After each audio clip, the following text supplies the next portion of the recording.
барлықтарыңызға сәлем. Сіздермен бірге бүгін өте дәмді тіске басар дайындайтын боламыз. Бізге керекті тауық еттері.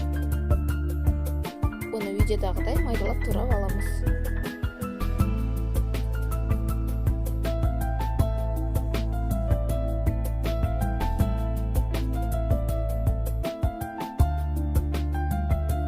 Дәміне қарай тұз саламыз.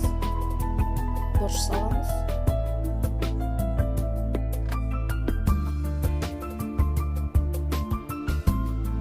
Жарты чай қасық базилик қосамыз.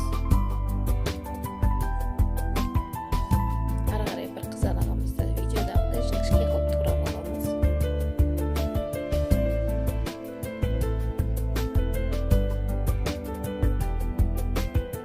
Оның үстіне 3 ас қасық майонез қосамыз.